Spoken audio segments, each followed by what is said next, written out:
Guys, welcome to my channel Zia tutorial. आज की जो मेरी वीडियोस में बात करने वाले हैं बॉटनी के एक टॉपिक है ये ब्रायोफाइटा। तो ये जो मेरी वीडियो थी रिक्वेस्टेड वीडियो थी तो मैंने सोचा बना दूं।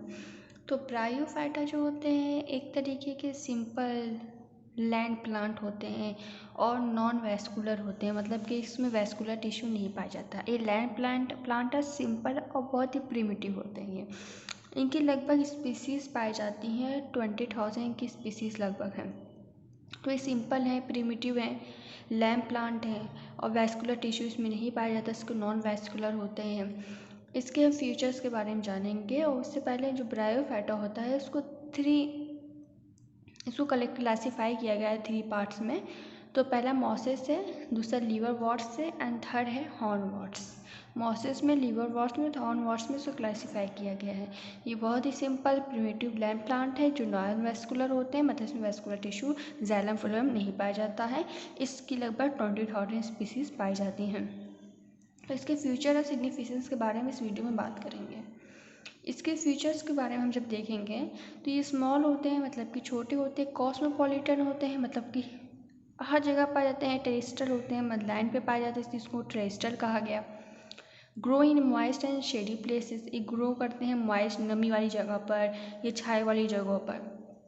Fertilisation is zoidogamic and water is necessary. तो इनके जो सेक्सुअल रिप्रोडक्शन होता है इसमें वाटर बहुत ज़रूरी होता है, क्योंकि जो स्पर्म होता है वो फीमेल की तरफ स्विम करके, मतलब कि एक की तरह स्विम करके आता है फर्टिलाइजेशन के लिए।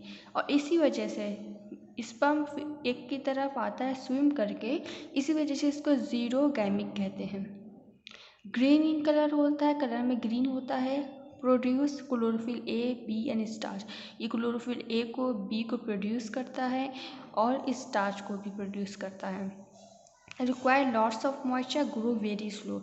इनको जैसे कि मॉइस्चर की, नमी की बहुत ज़्यादा ज़रूरत होती है, रिक्वायर्ड करते हैं ज़्यादा नमी को ये, और इसमें जो इनकी जो ग्रोथ होती है वो स्लो होती है आमतौर पर। थायलॉइड एंड लीफी, इनकी जो प्लांट की बॉडी होती है थायलॉइड टाइप की होती है और लीफी टाइप की होती है।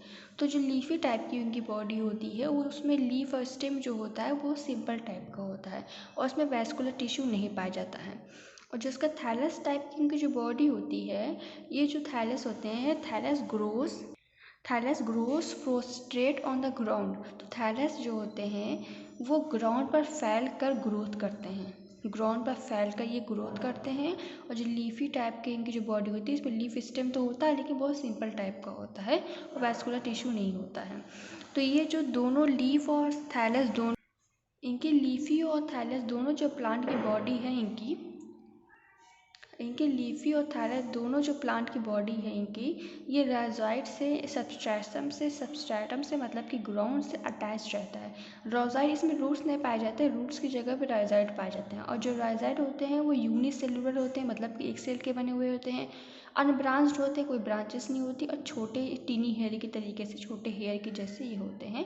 और इसी के ज़रिए से थैलस इनकी बॉडी या लीफी बॉडी, दोनों इनकी जो बॉडी टाइप मैंने बताया है वो ग्राउंड से सबस्ट्रेटम से अटैच रहता है। Not all bryophyte are non vascular. तो सारे ब्रायोफाइट जो होते हैं नॉन वेस्कुलर नहीं होते हैं। सब mosses have a central, sorry 2 बार मैंने सेंट्रल लिख दिया, have a central strand of conducting cell. तो कुछ जो बड़े मॉसेस होते हैं, इससे मैं बताया था उनको मॉसेस में, लीवर वॉर्ट्स में, हॉट वॉर्ट्स में क्लासीफाई किया गया है। तो कुछ मॉसेस जो होते हैं उसमें कंडक्टिंग सेल होती है। ये जो कंडक्टिंग सेल होती है मॉसेस में, ये जाइलम और फ्लोएम के तरीके से काम करता है, मतलब कि इनका जो वर्क होता है, फंक्शन होता है, ये जाइलम और फ्लोएम के तरीके से होता है, मतलब कि वैस्कुलर टिश्यू के तरीके से होता है। फंक्शन इनका वैस्कुलर टिश्यू के तरीके से ही रहता है, वैस्कुलर टिश्यू की तरह ही रहता है इस कंडक्टिंग सेल का। तो ये वैस्कुलर टिश्यू जो होते हैं उसमें जाइलम फ्लो में आते हैं। जो जाइलम होते हैं ये वाटर को, मिनरल्स को रूट से लेकर लीफ तक पहुंचाते हैं। जो फ्लोएम होते हैं वो शुगर को और ऑर्गेनिक न्यूट्रिएंट्स वगैरह को रूट से लीफ तक पहुंचाते हैं। ये काम होता है वैस्कुलर टिश्यू का, जाइलम फ्लोएम का। तो जो कंडक्टिंग सेल होते हैं जो वैस्कुलर टिश्यू की जगह पाए जाते हैं, इनका काम भी यही होता है। Bryophyte get their nutrients from rain water substance dissolving water, जैसे कि रेन वाटर हो गया, ये सब्सटेंस होते हैं जो कि पानी में घुले हुए होते हैं, इनसे बरेफाइट अपने न्यूट्रिएंट्स को गेट करते हैं, उनसे इनको न्यूट्रिएंट्स मिलता है। तो वाटर एंड डिजॉल्व मिनरल्स,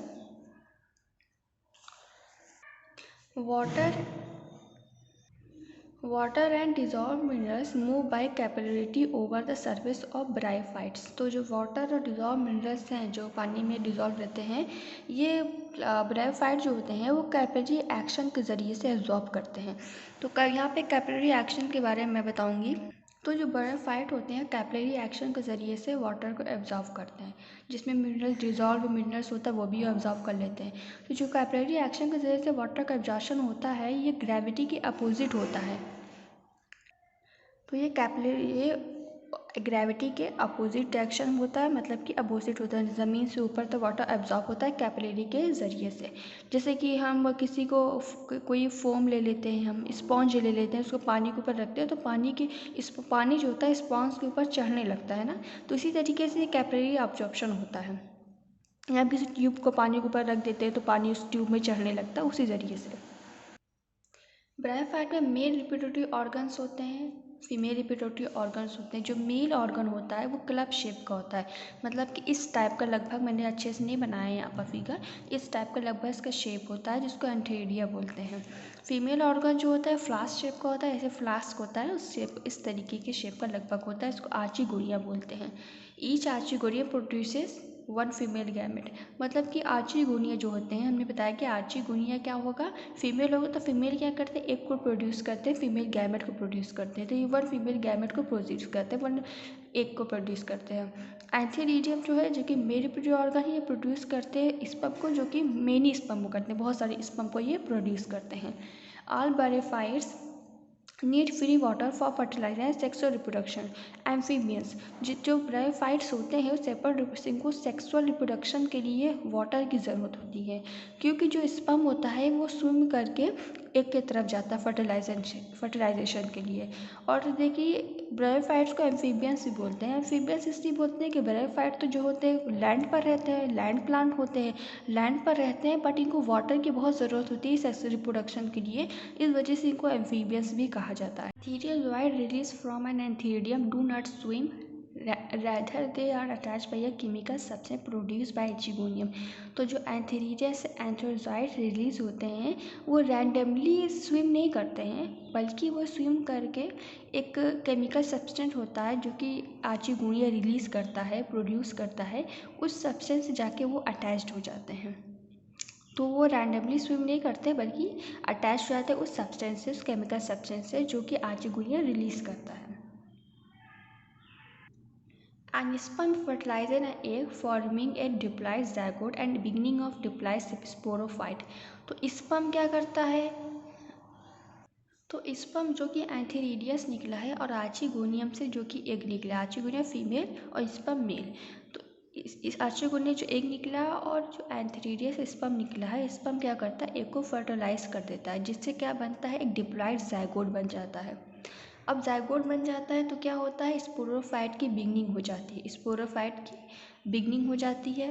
तो स्पोरोफाइट जो होते हैं, जैसे कि स्पर्म ने एक को फर्टिलाइज किया, ज़ायगोट बना, ज़ायगोट के बाद स्पोरोफाइट बना, ठीक है। ये जो स्पोरोफाइट होते हैं ये अनब्रांच होती है, कि कोई ब्रांचेस नहीं होती है और ना इससे कोई डायरेक्ट कनेक्शन होता है ग्रोथ से। जो sporophyte of bryophyte no have no direct connection to the growth, तो ग्रोथ से इनका कोई डायरेक्ट कनेक्शन नहीं होता है।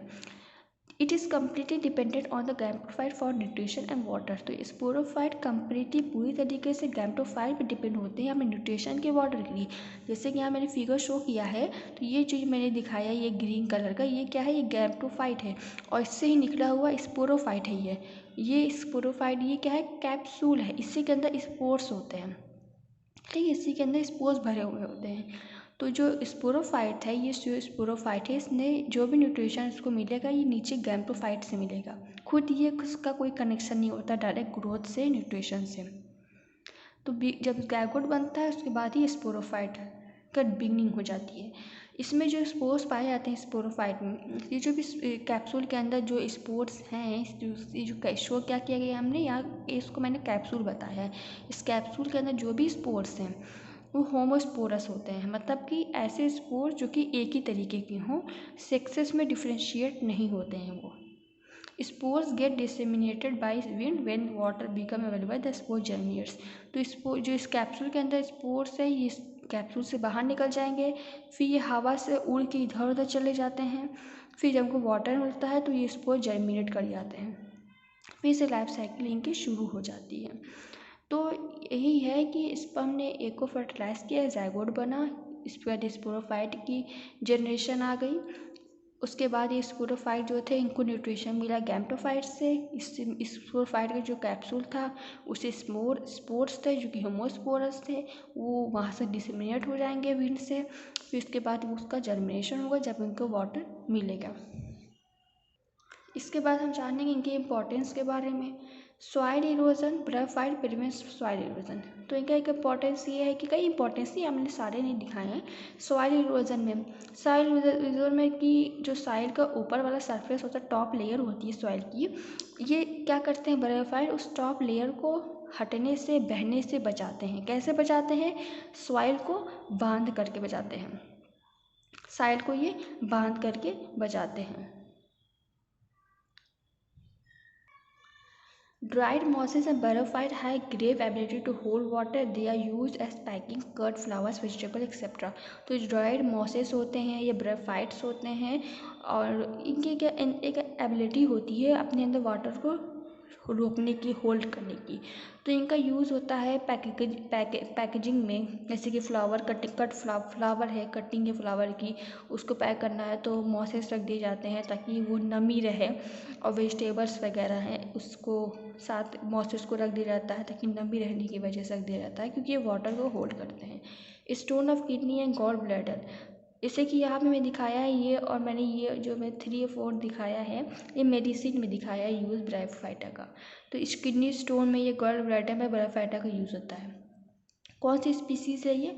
पॉलीट्राइका कॉम्यून, ये जो स्पीसीज़ है ब्रायोफाइटा की, इसका यूज़ स्टोन ऑफ किडनी में गॉल ब्लैडर में होता है। एंटीसेप्टिक प्रॉपर्टीज़ है, स्फैग्नम है, स्फैग्नम की लीव्स है, ये दूसरे जो ब्रायोफाइटा उनके जो स्ट्रैक्स है इसका यूज़ किया था एंटीसेप्टिक प्रॉपर्टीज़ में। Mosses are use as food by birds या चिक्स वगैरह है, ये मॉसेस को एज अ फूड यूज़ करते हैं। तो ये मेरी वीडियो थी ब्रायोफाइट पर। आई होप आपको पसंद आई होगी। अगर पसंद है तो इस चैनल को सब्सक्राइब करें एंड थैंक यू।